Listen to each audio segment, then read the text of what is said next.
Bab 2571, hancurkan itu untukku.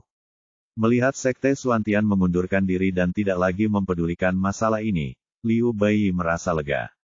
Menurutnya, tanpa dukungan Yuan Mutong, akan lebih mudah menghadapi Ye Bufan, satu-satunya pemuda yang tersisa.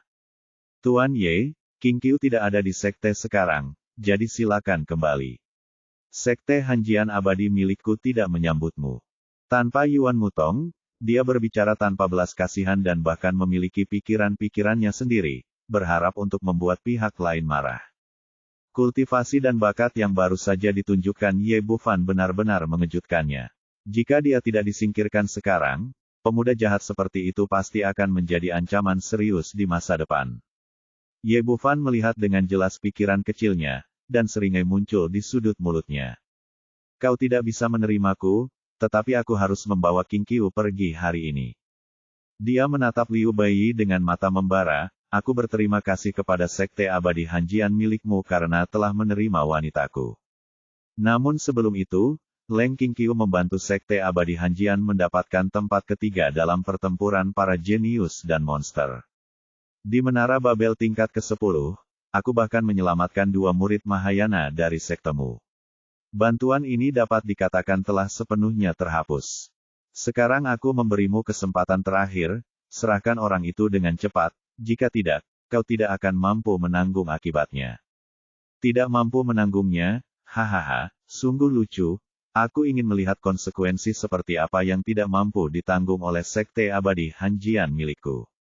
Liu Baiyi tidak hanya tertawa terbahak-bahak, tetapi juga tertawa dalam hatinya. Pemuda ini benar-benar tidak tahu batas kemampuannya dan tidak tahu kapan harus maju atau mundur. Sepertinya dia ingin menantang seluruh Sekte Abadi Hanjian sendirian. Bukankah ini seperti mencari kematian? Awalnya saya ingin menyingkirkan pihak lain tetapi tidak dapat menemukan alasan yang tepat, tetapi sekarang dia telah datang ke rumah saya. Diam-diam ia mengirimkan pesan kepada beberapa guru Mahayana Sakti di sebelahnya, agar mereka tidak bersikap sopan saat berkelahi. Bahkan jika Ye Bufan tidak terbunuh di tempat, kultivasinya harus dihancurkan untuk menghilangkan ancaman besar ini.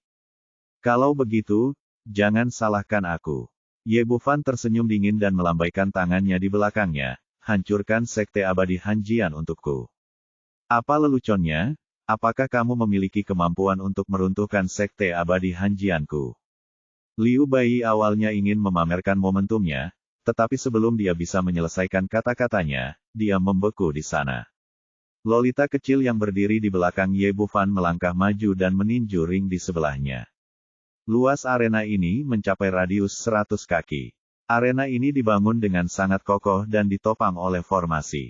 Bahkan jika seorang Master Mahayana tingkat atas bertarung dalam duel, dia tidak akan dapat menimbulkan cedera apapun. Namun sekarang, di hadapan Xiao Xing, kertas itu seperti terbuat dari kertas, langsung runtuh hanya dengan satu pukulan, dan pasir serta batu yang beterbangan pun rata dengan tanah dalam sekejap mata. Orang-orang dari Sekte Pedang Dingin Abadi benar-benar ketakutan. Tingkat kultivasi macam apa ini? Dia benar-benar meratakan arena dengan satu pukulan. Xiao Xing mengabaikan semua ini, dia terbang ke udara dan meninju aula di sebelahnya lagi. Boom! Terdengar suara keras lagi. Pukulan Xiao Xing membawa momentum yang luar biasa. Angin kencang dari pukulan itu langsung mengangkat seluruh aula dari tanah dan mengubahnya menjadi puing-puing dalam sekejap. Apakah ini orang kuat di tahap penyeberangan kesengsaraan? Wajah Liu Baiyi penuh ketakutan, dan matanya hampir keluar dari rongganya. Sekalipun awalnya dia tidak yakin, sekarang dia dapat melihat dengan jelas bahwa tingkat kultivasi gadis kecil ini 100 kali lebih kuat daripada miliknya, dan dia pasti berada di tahap penyeberangan kesengsaraan. Tetapi dia tidak bisa mengerti mengapa gadis kecil yang mengikuti Ye Bufan begitu kuat. Mungkinkah gadis kecil ini juga berasal dari gerbang suci? Kalau tidak, bagaimana mungkin ada seorang master di tahap penyeberangan kesengsaraan? Dia sangat ketakutan, belum lagi murid-murid Sekte Pedang Dingin Abadi di sebelahnya. Orang-orang ini sudah siap. Begitu Ye Bufan bergerak, mereka akan menyerbu dan menghabisinya sepenuhnya. Hanya melihat tingkat kultivasi dan aura Xiao Xing, siapa yang masih berani mengambil tindakan? Dengan taraf kultivasi mereka, jika mereka menyerang orang kuat di tahap penyeberangan kesengsaraan, apa bedanya dengan mencari kematian? Orang-orang ini bukan saja tidak berani mengambil tindakan, tetapi mereka malah mundur ke belakang, mata mereka dipenuhi ketakutan. San Pingxin dan Yuan Mutong di samping mereka juga terkejut. Tak seorang pun dari mereka menyangka Xiao Xing begitu kuat. Biasanya, hanya ada sedikit orang kuat di masa penyeberangan kesengsaraan di luar 3 sekte suci utama. Meskipun ada beberapa, mereka hidup menyendiri di pegunungan dan rawa-rawa yang dalam. Namun, gadis kecil di depan mereka telah mengubah persepsi mereka. Tingkat kultivasinya sudah pasti berada di tahap penyeberangan kesengsaraan, tidak ada kepalsuan sama sekali. Kemudian Yuan Mutong menampakkan senyum cemerlang. Pantas saja Ye Bufan tidak membutuhkan bantuannya. Ternyata dia memiliki kartu truf yang sangat kuat di tangannya.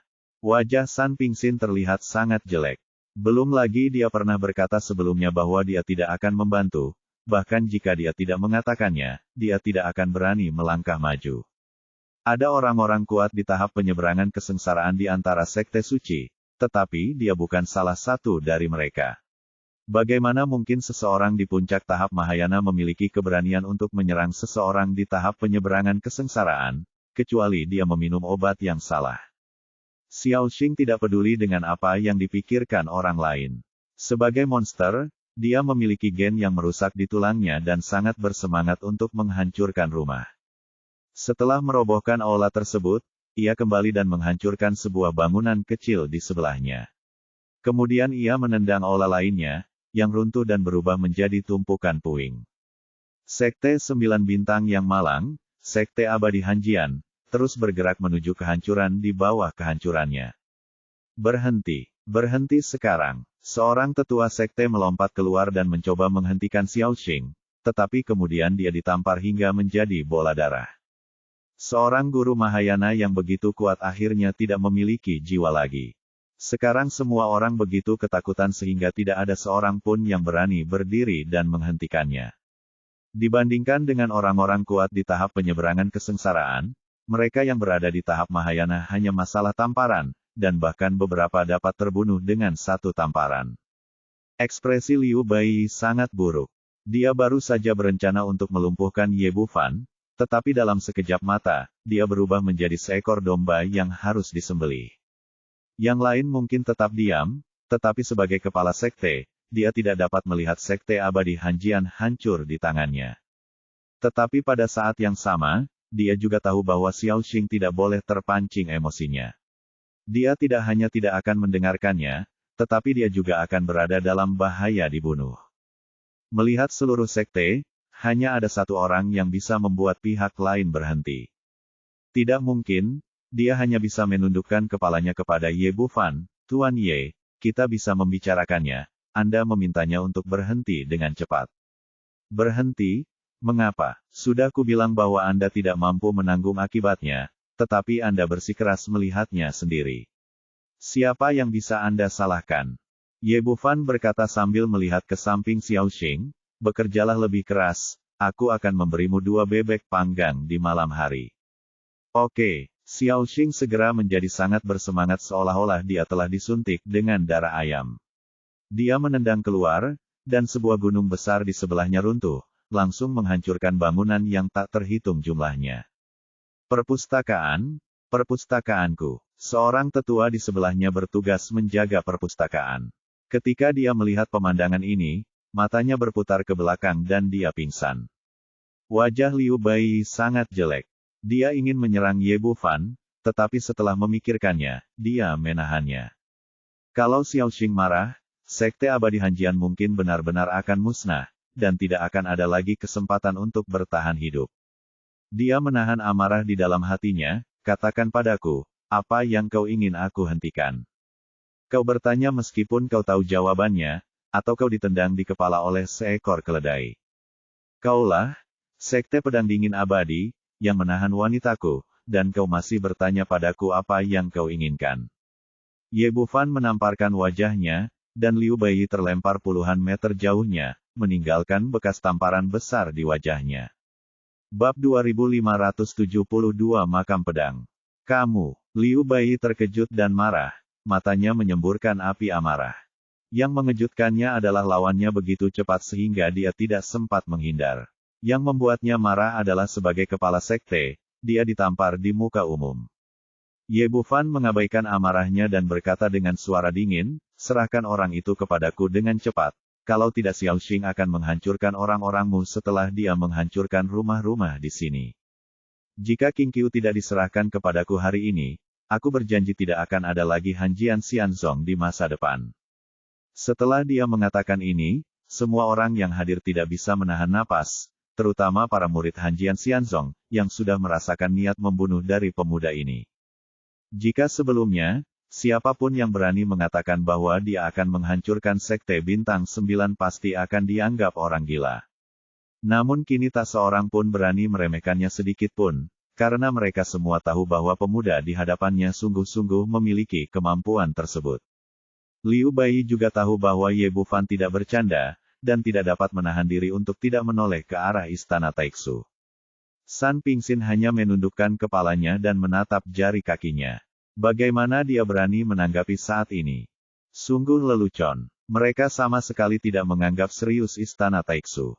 Tidakkah mereka melihat bahwa Sima Wang sekarang seperti kepala babi, dan kedua matanya bahkan tidak bisa melihat jalan.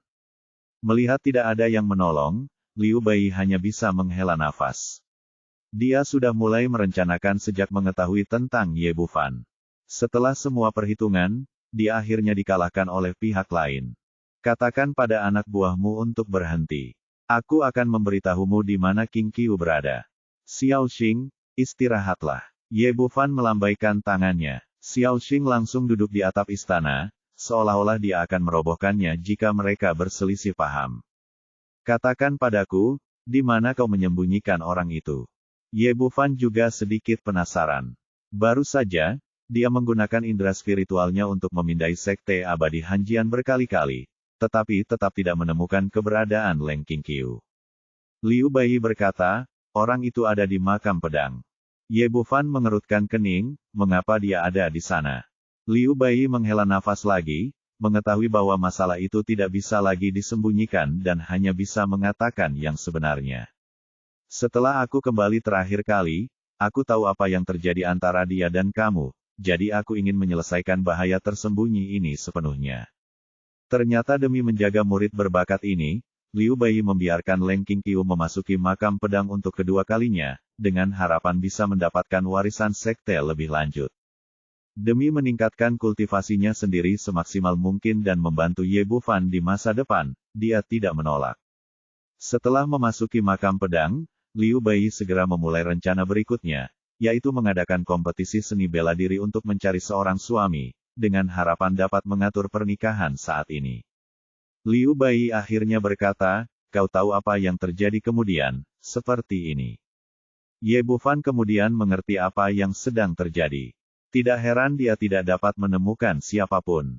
Di seluruh Sekte Abadi Hanjian, makam pedang adalah satu-satunya tempat yang tidak dapat dimasuki oleh indera spiritualnya. Begitu dia mendekatinya, dia hancur berkeping-keping oleh energi pedang. Sekarang setelah dia mendengar berita itu, dia langsung merasa jauh lebih tenang. Kapan Qing Qiu masuk? Kapan dia akan keluar? Dia memasuki makam pedang tepat setelah kembali ke sekte, jadi sudah 3 hari sekarang. Liu Bai ragu sejenak ketika dia mengatakan ini, secara logika, Qing Qiu seharusnya mendapatkan warisan dan keluar setelah 3 hari. Mengapa belum ada gerakan? Menurut perhitungannya sebelumnya, jika Leng Qing Qiu keluar dari makam pedang tepat setelah kompetisi seni bela diri selesai, pernikahan akan diselesaikan. Namun, situasi sekarang benar-benar berbeda dari yang diperkirakan sebelumnya. Bukan hanya lamaran pernikahan yang tidak berjalan sesuai rencana, tetapi juga tidak ada kabar dari Leng Qing Qiu. Ekspresi Ye Bufan menjadi gelap, jika kamu belum keluar, apakah kamu akan berada dalam bahaya? Ini, aku juga tidak tahu. Titik petik 2. Liu Bai berkata, menurut catatan yang diturunkan oleh sekte, waktu terlama seseorang dapat memasuki makam pedang adalah 3 hari. Mengenai apa konsekuensinya jika kamu tidak keluar setelah 3 hari, tidak ada penjelasan, dan aku belum pernah mengalaminya sebelumnya. Kamu harus berdoa agar Qing Qiu baik-baik saja, Kalau tidak, tidak akan ada lagi Hanjian Xianzong mulai sekarang. Ye Bufan menatap tajam wanita itu. Jika dia tidak membuat masalah, Leng Qingqiu tidak akan menghadapi bahaya seperti itu. Setelah mengatakan ini, dia memimpin semua orang ke udara dan terbang langsung menuju makam pedang Sekte Abadi Hanjian. Dia pernah ke sini sekali sebelumnya bersama Xuanyuan Zantian, jadi kali ini dia familiar dengan tempat itu dan segera tiba di tepi makam pedang. Saat kami semakin dekat, semuanya menjadi lebih jelas. Seluruh makam pedang itu berkilauan dengan cahaya dingin dan penuh dengan energi pedang. Ada begitu banyak pedang di sini. Jiang Fangzhu, Lu Sueman dan yang lainnya datang ke sini untuk pertama kalinya dan terkejut ketika mereka melihat pemandangan di depan mereka. Mengapa ada begitu banyak energi pedang di tempat ini? Kelihatannya sangat kuat. Nalan Yujia berkata sambil menendang batu di bawah kakinya. Batu besar itu, yang awalnya sebesar batu kilangan, berada di atas makam pedang, tetapi langsung hancur menjadi bubuk oleh energi pedang yang tajam. Ya ampun, sekuat itukah? Semua orang yang hadir terkejut. Ye Bufan sedikit mengernyit saat melihat ke dalam. Ada begitu banyak energi pedang di sini sehingga dia tidak bisa melihat dengan jelas apa yang sedang terjadi, apalagi di mana Leng Qingqiu berada. Pada saat ini, Liu Baiyi dan beberapa tetua Sekte Abadi Hanjian juga mengikuti, dan masing-masing dari mereka tampak sangat serius. Ye Bufan menoleh dan menatap mereka, hitunglah untukku, sudah berapa lama Qingqiu berada di sana. Liu Baiyi menghitung dengan jarinya, 3 hari dan 1 jam. Sudah lebih dari 1 jam. Pasti ada sesuatu yang terjadi. Tidak, aku ingin masuk dan melihat-lihat. Ye Bufan tidak tahan dengan penantian yang tidak pasti ini, jadi dia memutuskan untuk masuk ke makam pedang dan menyelamatkan Leng Qingqiu. Memaksa masuk ke makam pedang. Ekspresi beberapa orang dari Sekte Abadi Hanjian berubah drastis. Menurut catatan warisan Sekte, hanya ada satu hasil bagi mereka yang memaksa masuk ke makam pedang, yaitu kematian. Tetapi tak seorang pun berkata apa-apa, karena situasi saat itu bukanlah sesuatu yang dapat mereka putuskan. Anak kecil, kau tidak bisa memasuki tempat seperti ini. Biar aku, orang tua, yang melakukannya. Xuanyuan Zantian menariknya kembali, lalu bergegas masuk ke makam pedang dalam sekejap. Dapat dikatakan bahwa lelaki tua ini benar-benar memiliki beberapa keterampilan. Seluruh orang itu seperti hantu. Dia melihat energi pedang melewati tubuhnya, tetapi itu tidak menyebabkan kerusakan sama sekali. Ye Bufan tidak punya waktu lagi untuk berpikir terlalu banyak. Saat ini, matanya tertuju pada makam pedang, dan dia terus berdoa dalam hatinya agar Leng Qingqiu selamat. Waktu berlalu menit demi menit, suasana begitu sunyi sehingga setiap orang dapat mendengar detak jantungnya sendiri. Melihat 1/4 jam telah berlalu, hati setiap orang mulai tenggelam perlahan, dan orang-orang dari Sekte Abadi Pedang Dingin menggelengkan kepala berulang kali, berpikir bahwa pihak lain sudah mati. Tetapi pada saat ini, sesosok tiba-tiba melintas, dan sosok malang Xuanyuan Zantian muncul di depan semua orang lagi. Pada saat yang sama, dia memegang seorang wanita berpakaian putih di tangannya. Itu adalah Leng Qingqiu, tetapi dia sudah dalam keadaan koma. Tempat terkutuk ini telah merobek pakaianku. Xuanyuan Zantian meletakkan Leng Qingqiu di atas batu besar yang halus, lalu melihat jubah di tubuhnya yang telah terkoyak berkeping-keping oleh energi pedang. Hei, bocah kecil, aku melakukan ini untukmu. Jubah ini untuk menemaniku. Dia berbicara di sini, tetapi beberapa orang dari Sekte Pedang Dingin Abadi menatap dengan mata terbuka lebar dan mulut terbuka, dengan keterkejutan di wajah mereka, seolah-olah mereka telah melihat hantu. Dia pergi ke makam pedang dan menyelamatkan orang-orang, tetapi dia sendiri tidak terluka kecuali jubahnya yang rusak. Apakah dia masih manusia? Mula-mula ada gadis kecil yang luar biasa kuat itu, dan sekarang muncullah lelaki tua yang aneh ini. Mereka tidak mengerti mengapa ada begitu banyak monster di sekitar Ye Bufan. Bab 2573, Serangan Balik Jantung Pedang. Ye Bufan tidak punya waktu untuk melihat lelaki tua yang bergumam ini. Dia menatap Leng Qingqiu dengan matanya dan menempelkan tangannya pada denyut nadinya. Ekspresinya berubah drastis saat melihatnya. Dia belum pernah melihat cedera serius seperti itu sebelumnya. Meskipun nyawanya tidak dalam bahaya, meridian di tubuhnya telah hancur sepenuhnya oleh energi pedang, dan tidak ada satupun meridian yang tersisa utuh. Bagaimana ini bisa terjadi? Dia tidak dapat membayangkan bagaimana seseorang bisa terluka parah, dan semua lukanya bersifat internal, tidak ada bekas luka yang terlihat di permukaan tubuh. Pada saat ini, Liu Baiyi di sebelahnya berseru, ini adalah serangan balik dari hati pedang, bagaimana ini mungkin? Ye Bufan meliriknya, apakah kamu tahu apa yang sedang terjadi? Meskipun Liu Baiyi tidak mengerti ilmu pengobatan, indera spiritualnya masih dapat melihat keadaan di dalam tubuh Leng Qingqiu dengan jelas. Ini adalah serangan balik dari hati pedang. Dia menjelaskan, di ranah pedang Hanjian Xianzong milikku, memperoleh pengakuan hati pedang dianggap sebagai keberhasilan kecil.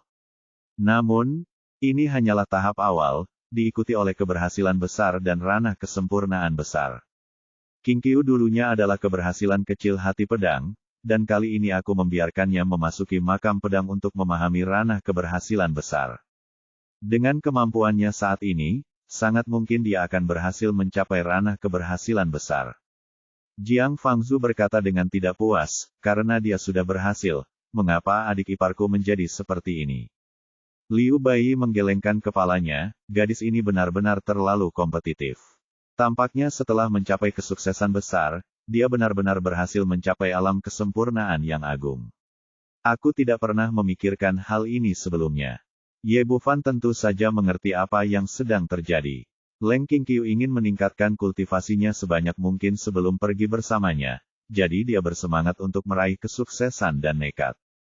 Dia bertanya dengan suara dingin, apakah maksudmu dia gagal mencapai keadaan kesempurnaan yang agung? Tidak, Liu Baiyi menggelengkan kepalanya dan mendesah lagi, pencapaian gadis ini dalam ilmu pedang memang langka dalam 1000 tahun. Dia bahkan berhasil mencapai tingkat kesempurnaan hati pedang yang luar biasa. Jiang Fangzu berteriak lagi, lalu apa yang terjadi sekarang? Liu Baiyi berkata, ini karena dia terlalu tidak sabar. Menurut kitab suci Sekte Xuanjian Xianzongku, hanya ketika basis kultivasi mencapai masa kesusahan dan memasuki area terlarang, seseorang dapat mencapai keadaan kesempurnaan agung hati pedang.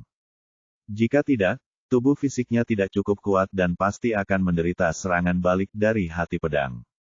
Karena dia hanya dalam keadaan keberhasilan kecil sebelumnya, aku tidak memberitahunya tentang tabu kesempurnaan agung.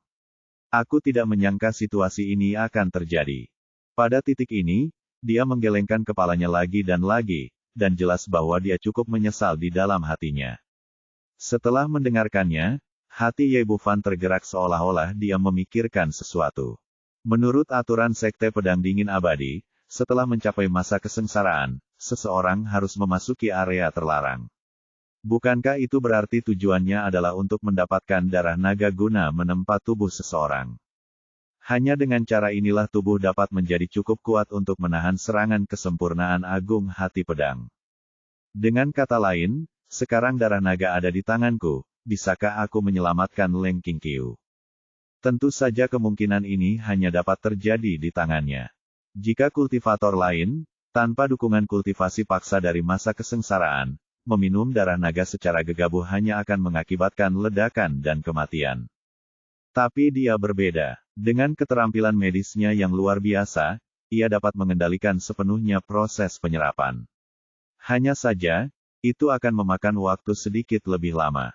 Ayo pergi. Tanpa basa-basi lagi, Ye Bufan tidak tinggal di sini lebih lama lagi.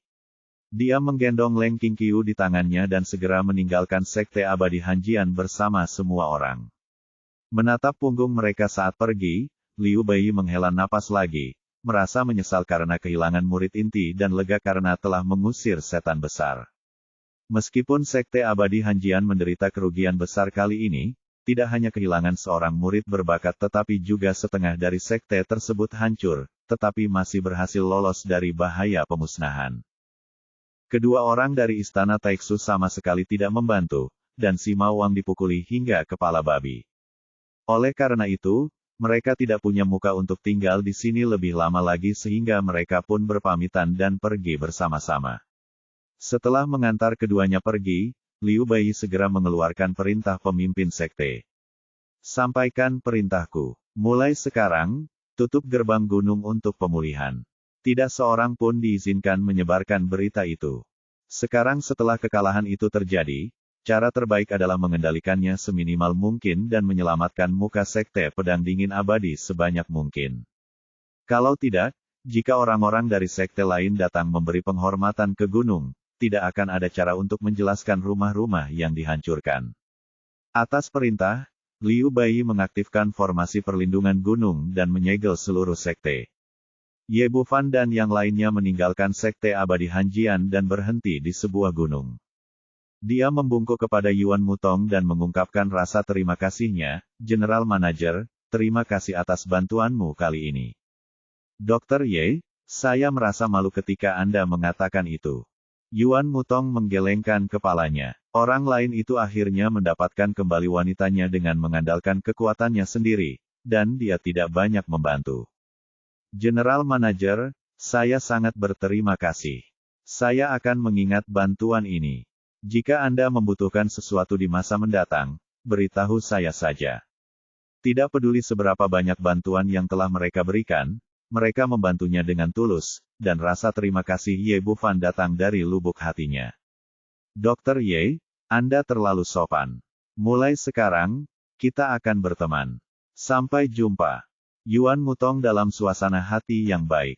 Merupakan pencapaian yang luar biasa baginya untuk menjalin hubungan baik dengan dokter yang hebat dan membuat pihak lain berutang budi padanya. Setelah berkata demikian, dia membungkukkan badan dan berpamitan, lalu kembali ke gerbang Xuantian dengan gembira. Setelah dia pergi, Xuan Yuan Zantian berkata, "Si kecil, aku tidak bisa membantumu lagi di sini, jadi aku pamit dulu. Senior tua, aku juga berutang budi padamu. Terima kasih atas bantuanmu kali ini," kata Ye Bufan dan membungkuk dalam-dalam. Harus dikatakan bahwa kali ini Xuan Yuan Zantian memberikan kontribusi terbesar. Dia tidak hanya membantunya menemukan darah naga, tetapi dia juga menyelamatkan Leng Qingqiu dari makam pedang. Jika orang tua ini tidak ada di sini hari ini, segalanya akan sangat sulit untuk ditangani. Lupakan saja, bocah kecil itu sudah banyak membantuku, jadi kita harus saling menguntungkan. Xuan Yuan Zantian melambaikan tangannya. Jika kau ingin membantuku, seorang lelaki tua, ingatlah untuk memperhatikan embrio teratai 9 surga saat kau menemukannya di masa mendatang. Jika kau bisa mendapatkannya, itu yang terbaik. Jika kau tidak bisa, tulis saja di mana tempatnya dan aku akan mengambilnya sendiri. Setelah mengatakan itu, sosoknya melintas dan segera menghilang di depan semua orang. Melihat ke arah yang ditinggalkannya, Jiang Fangzu diam-diam mendecak lidahnya, "Saudara Ye, menurutmu seberapa tinggi tingkat kultivasi orang tua ini?" Penampilan Xuan Yuan Zantian hari ini benar-benar tak terduga, dan mustahil untuk mengatakan tingkat master seperti apa dia. Lupakan saja, jangan pikirkan hal-hal ini untuk saat ini. Ye Bufan sekarang tidak punya waktu untuk memikirkan hal-hal lain. Tugas yang paling mendesak adalah menyelamatkan Leng Qingqiu. Dia menyebarkan indera spiritualnya seperti air raksa yang tercurah ke tanah, memastikan tidak ada orang lain dalam radius 100 mil, lalu dia memimpin semua orang ke istana Raja Naga. Kembali di Pulau Raja Naga, mata semua orang tertuju pada Leng Qingqiu. Saat ini, wajahnya pucat dan dia dalam keadaan koma. Lu Sueman berkata, "Xiao Fan, saudari Leng terluka parah, apakah kau punya cara untuk menyelamatkannya? Aku 90% yakin, kau bisa mencoba." Setelah Ye Bufan selesai berbicara, dia bergerak secepat kilat, dan dalam sekejap mata, ratusan jarum perak dimasukkan ke dalam tubuh Leng Qingqiu untuk membantunya mengaktifkan potensi tubuhnya semaksimal mungkin. Lalu, dengan sebuah pikiran, cairan keemasan muncul di udara, yang merupakan sisa tetes darah naga. Bab 2574 menyerap darah naga. Ye Bufan tidak memberikan darah naga itu langsung kepada Leng Qingqiu. Perlu diketahui bahwa tubuh fisik kultivator manusia jauh lebih lemah daripada monster, dan kekerasan darah naga bukanlah sesuatu yang dapat ia tahan. Dia menggerakkan tangannya sedikit, dan darah naga berubah menjadi kabut darah, yang menyelimuti tubuh Leng Qingqiu dan perlahan meresap ke dalam tubuhnya.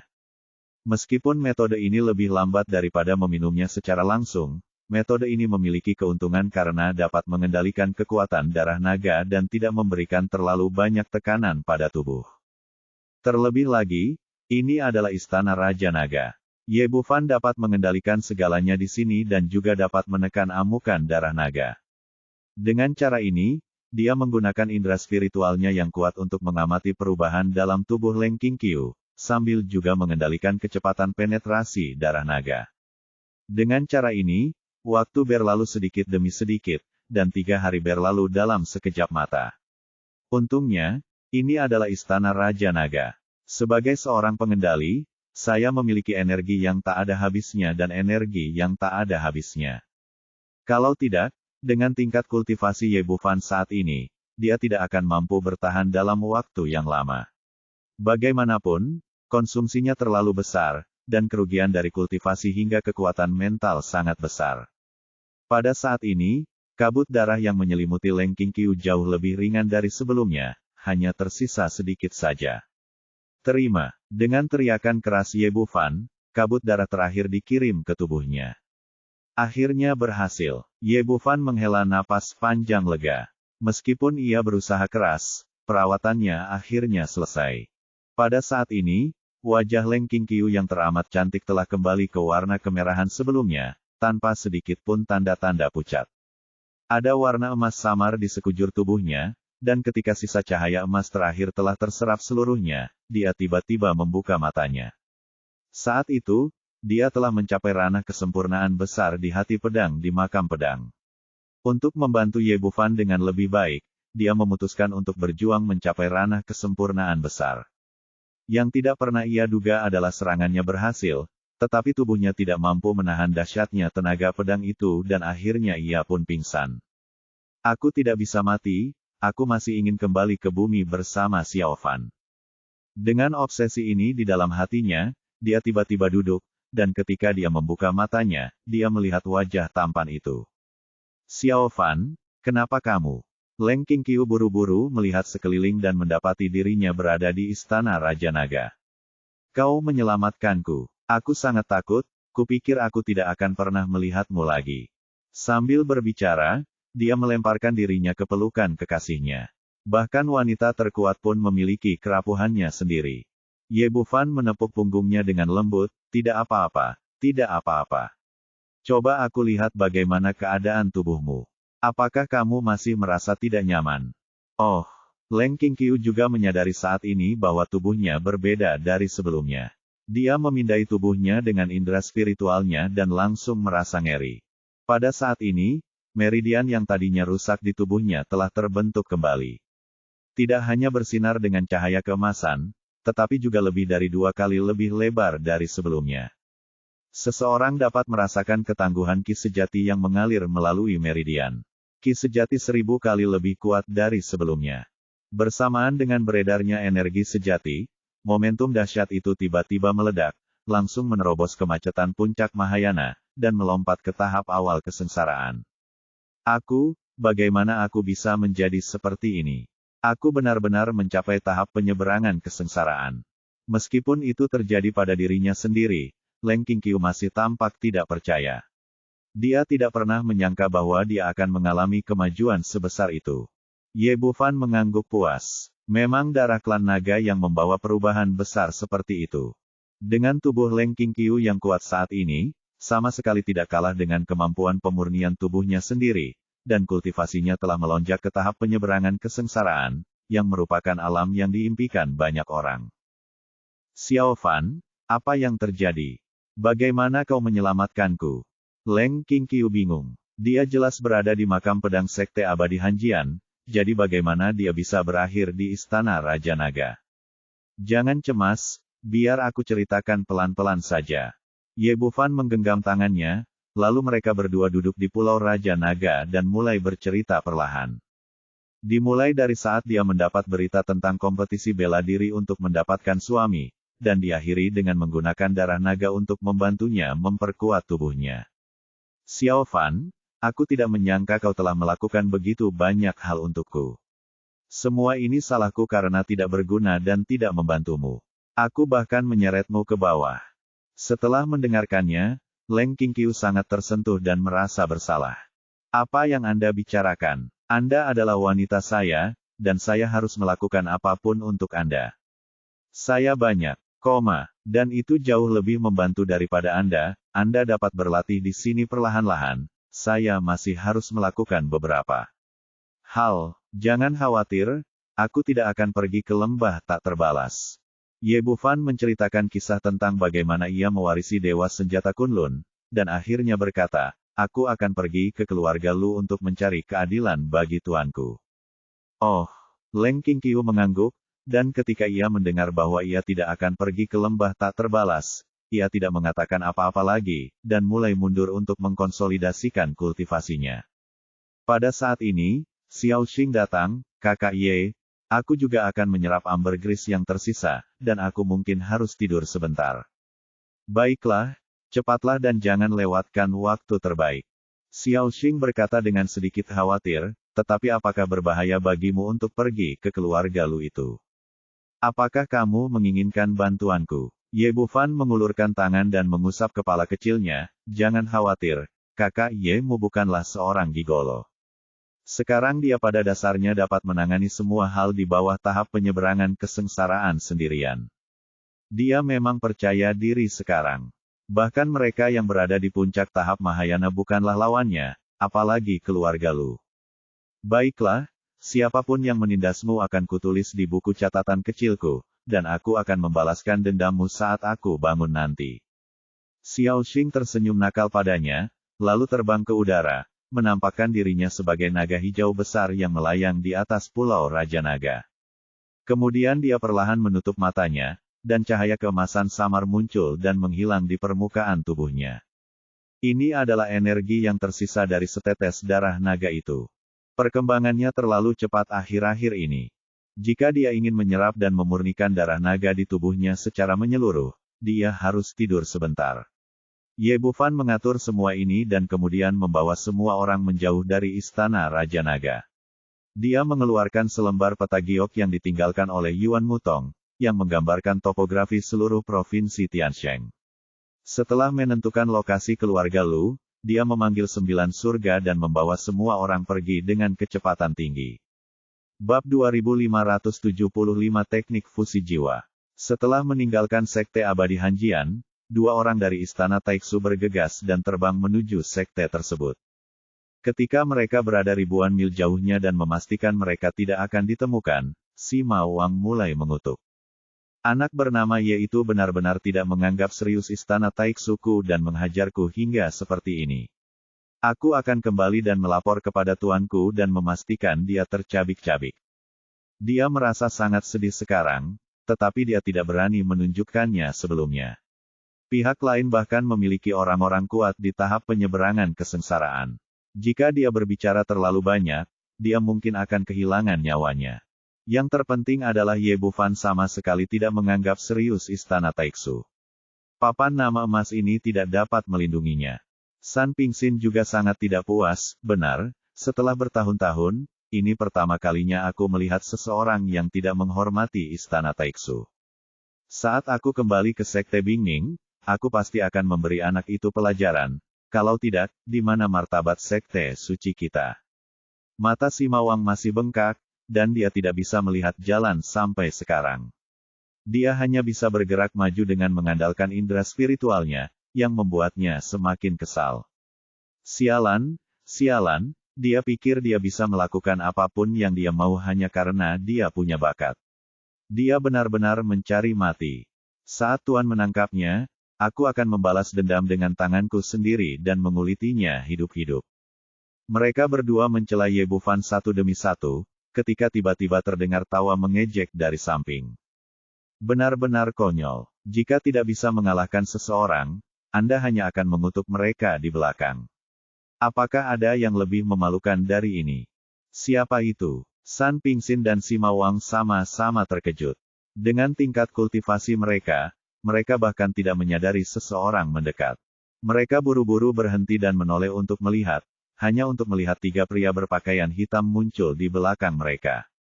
Ketiga lelaki itu mengenakan jubah hitam dari ujung kepala sampai ujung kaki, hanya 2 matanya yang terbuka, bersinar terang, memberi kesan yang sangat menyeramkan bagi orang-orang.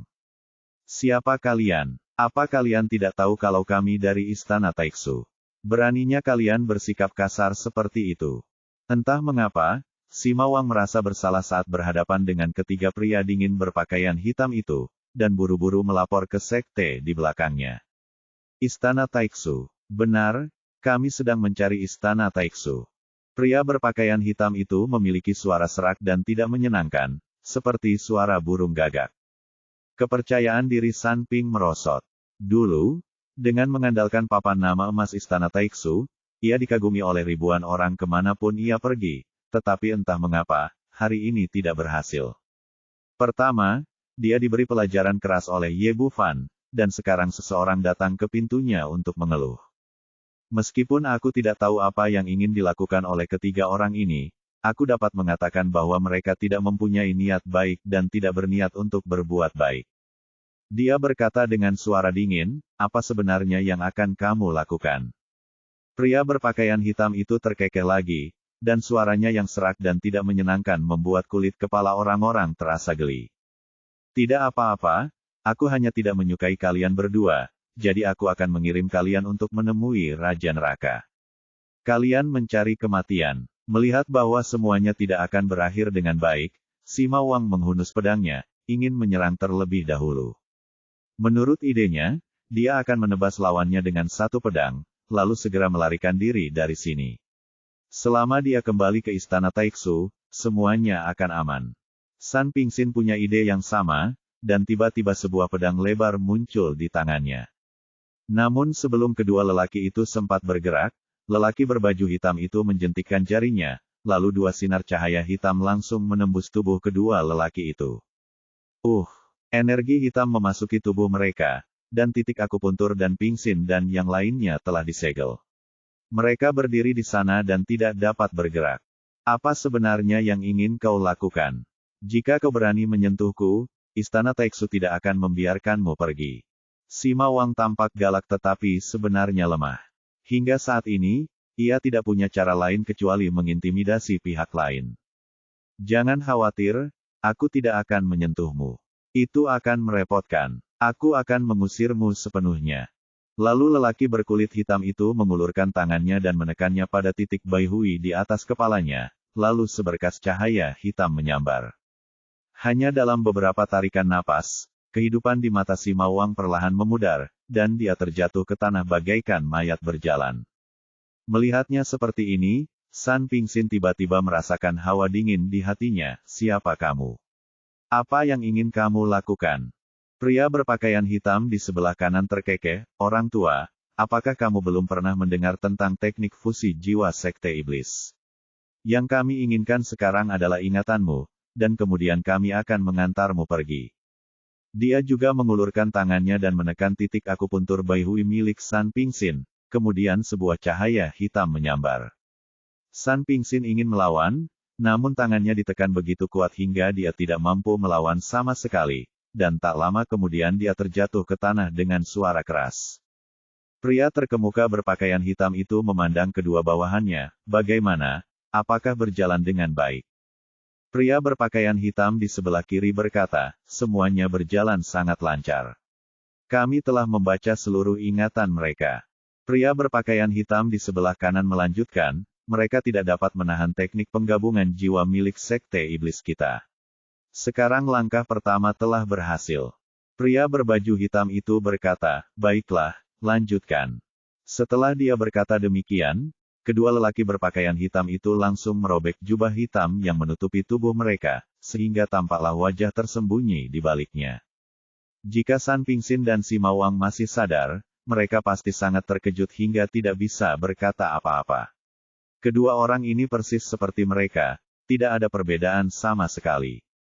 Kedua pria berpakaian hitam itu merobek pakaian mereka dan mengenakan jubah dua orang dari Istana Taiksu.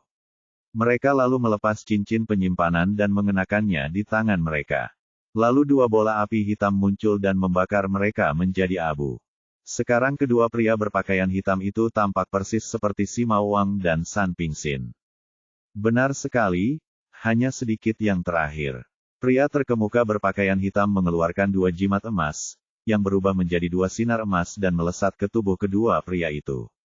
Di bawah penekanan kedua jimat ini, energi iblis hitam pada kedua pria itu sepenuhnya terkendali, dan tidak ada jejak aura iblis yang terlihat lagi. Kedua jimat ini adalah harta karun sekte iblis kita. Kalian harus menggunakannya dengan hati-hati. Pria berbaju hitam itu berkata, saya sudah menjelaskan misi ini dengan jelas kepada Anda.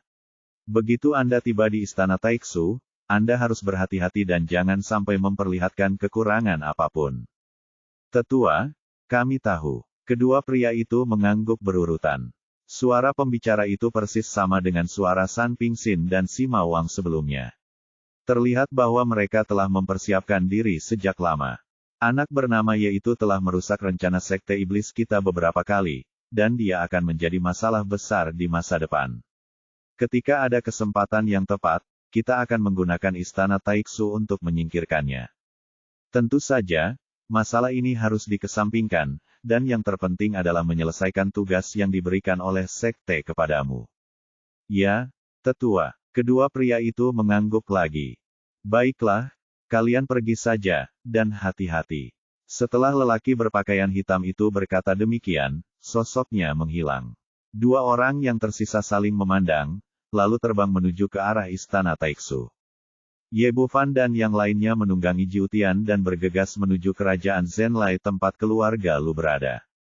Kerajaan Zenlai memiliki kualitas sedang di provinsi Tiansheng, dan kekuatannya jauh lebih rendah daripada Kekaisaran Naga Suci. Lokasinya berada di barat daya dan merupakan tempat yang relatif terpencil, sekitar 1 juta kilometer jauhnya. Untungnya, Jiutian kini telah mencapai tingkat senjata spiritual tingkat menengah, dan kecepatannya luar biasa cepat. Diperkirakan dia bisa tiba dalam waktu lebih dari sehari. Beberapa orang duduk di haluan, minum dan mengobrol sambil menikmati pemandangan sekitar. Jiang Fangzu bertanya, Saudara Ye, kemana kita akan pergi?